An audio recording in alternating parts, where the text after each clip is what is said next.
ரேமில் உள்ள ஸ்டார்ட் எவ்வளோ இருக்குது அப்படின்னு இப்போ பார்ப்போம். ஃபஸ்ட்டு லேப்டாப்பு பிசி ஓப்பன் பண்ணிவிட்டு ஸ்டார்ட் போங்க. ஸ்டார்ட் பண்ணோன்னே ஓப்பன் ஆகும். ஓப்பன் ஆகும்னா டாஸ்க் மேனேஜர் அப்படின்னு டைப் பண்ணுங்க. டாஸ்க் மேனேஜர் ஓப்பன் ஆகும். இப்போ டாஸ்க் மேனேஜர் உள்ளே போனோம்னா அது மேலே தான் 2 ஆப்ஷன் ப்ராப்பர்ட்டிஸ்னு இருக்கும்.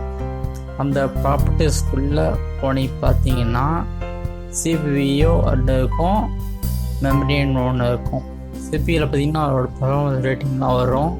அது நம்ம தேவையில்லை. அடுத்து மெமரி அதுக்குள்ளே போனீங்கன்னா எத்தனை ஜிபி ரேம் போட்டிருக்கோம், எத்தனை ஸ்லாட் நம்ம யூஸ் பண்ணியிருக்கோம் அப்படிங்கிறது வரும். ஓகேவா?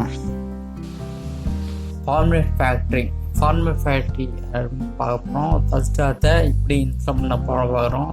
டவுன்லோடில் ஃபார்மேட் ஃபேக்ட்ரி 5xயில் இருக்குது. இந்த எக்ஸிபியில் ரன் பண்ணுறேன். ரன் பண்ண ஃபார்மேட் ஃபேக்ட்ரி லோட் ஆகுது. லோட் ஆகி ஆட்டோமேட்டிக்காக அப்படியே இருக்கும். நம்ம வெயிட் பண்ணி ஆகணும். எப்படியும் அதுக்கு 10 நிமிஷம் ஆகும். நான் தேவையில்லாத நேரத்துலாம் கட் பண்ணிவிட்டு முக்கியமான ஆறுது மட்டும் ரெண்டாக வச்சுருக்கேன். ஓகேவா? ஃபார்மேட் ஃபேக்ட்ரி அவ்வளோது. முக்கியமாக டவுன் பண்ணுறப்ப நெட்டு வேணும், இன்டர்நெட்டு வேணும். இப்போ ஃபார்மேட் ஃபேக்ட்ரி அவ்வளோ ஆயிடுச்சு. அடுத்து ஃபார்மேட் ஃபேக்ட்ரி உள்ளார இப்போ நான் எப்படி செய்யுங்கன்னு பார்ப்போம். இந்த ஃபார்மேட் ஃபேக்ட்ரி பார்த்தீங்கன்னா any type document type PDF, word PDF, அதுமாரி நிறையா ஃபைல்ஸ் இருக்குது.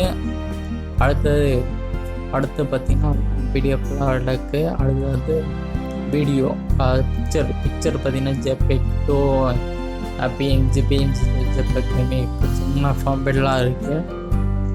நமக்கு தேவையான இந்த ஃபார்மேட் மாற்றிக்கலாம். அடுத்து மேலே பார்த்திங்கன்னா ஆடியோ இருக்குது. ஆடியோ பார்த்திங்கன்னா வேவ் டு MP4, MP2 அதுமாரி நீங்கள் எந்த டைப் ஆடியோ மாற்றிக்கலாம். ஓகே? அடுத்த வீடியோ போகலாம். அடுத்த வீடியோ ஸ்க்ரீன் ரெக்கார்டாக இருக்குது. ஃபஸ்ட்டு தேவையில்லாத ஃபார்மேட்டில் இருக்குது. அந்த ரைட் கிளிக் பண்ணி ஃபார்மேட் ஃபேக்ட்ரி இருக்குது. அந்த ஃபார்மேட் டேட்டா கொடுத்தா டேட்டா போய்டும். இப்போ நம்ம தேவையில்லாத ஃபார்மேட் MP4 தாழ்ந்து வச்சுக்கிட்டு ஓகே தரோம். அந்த உடனே இப்போ ஃபார்மேட் ஃபேக்ட்ரிக்குள்ளே போய்டும். உடனே மேலே இப்படி தான் ஸ்டார்ட் கொடுத்தீங்கன்னா ஸ்டார்ட் ஆகிடும். அப்புறம் ஸ்டார்ட் ஆகும். அது இன்னொரு டைம் நம்ம இப்போ பார்ப்போம். முக்கியமாக எதுக்காக யூஸ் பண்ணுறாருன்னா இந்த எனி ஃபார்மேட்டில் உள்ள இந்த ஃபைலையும் நம்ம இது மூலியமாக கண்டுபிடிக்கும்.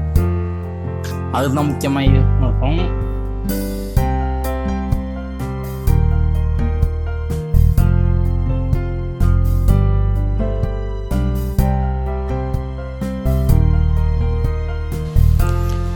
இப்போ கன்வர்ஷன் முடிஞ்ச உடனே என்ன பண்ணுறோம், அந்த ஃபைலில் போய் பார்க்குறோம்.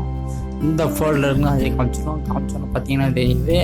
நான் 1ங்கிற ஃபைலை மாற்றணும். அது பக்கத்துலேயே அந்த ஃபைல் கிரியேட் ஆகிருக்கு. 1 1.1 ஆகிருக்கு.